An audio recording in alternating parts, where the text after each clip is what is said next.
G'day, welcome to Todd's Kitchen. Who doesn't love chocolate cake? It's absolutely delicious. I've made many chocolate cake in a mug recipes before, but this one's definitely going to be different because it's also a lot healthier too. And it's perfect if you're on a keto diet or just trying to cut out carbs and sugar. So join me today as I make my version of a keto chocolate cake in a mug. Okay, so to start this off, we're going to start off with a mug. Oh, that's a pretty sexy mug too. Now for complete transparency, this mug that I'm using is actually bigger than normal mugs.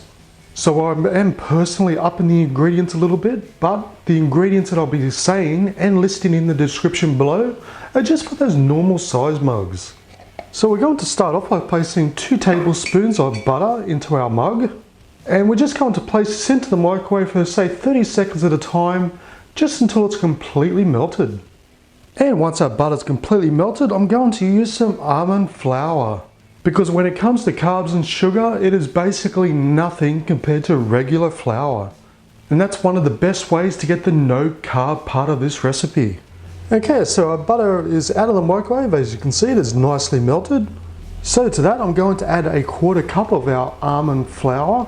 Then 2 tablespoons of cocoa powder, which has no sugar in it whatsoever. Of course, make sure you check the back of the ingredients. It should be 100% or 99% cocoa. Then to that, 1 large beaten egg. Next, I'm going to use some cocoa nibs or chocolate chips, depends whichever way you want to call it. So as you can see, basically no carbs and sugar whatsoever.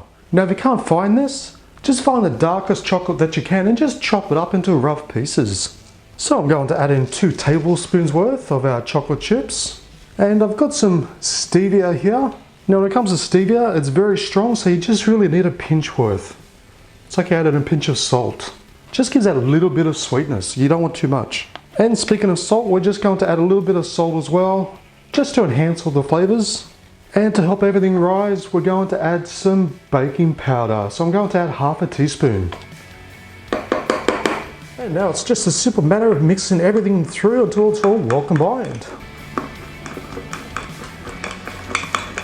Just make sure you get right down to the bottom so you get everything in.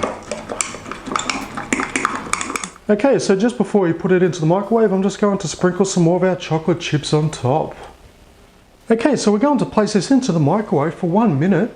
Take it out, just push it down on top. If it sponges back, it's ready. If not, just put it in for another 10 seconds at a time, just until you get to that nice cake consistency.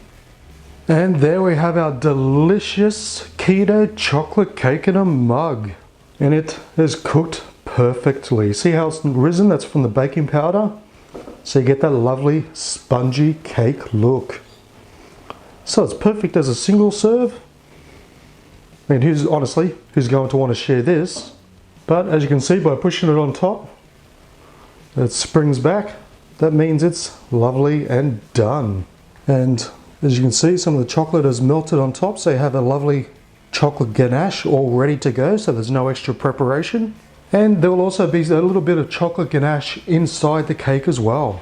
But if you don't want that, simply don't add the chocolate chips. You can just use the cocoa powder, or cocoa powder, but look how spongy that is.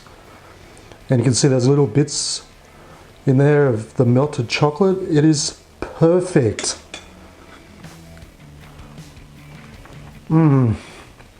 Oh, that is really good. This is not only one of the most healthiest chocolate cakes you're going to have, it's going to taste simply delish.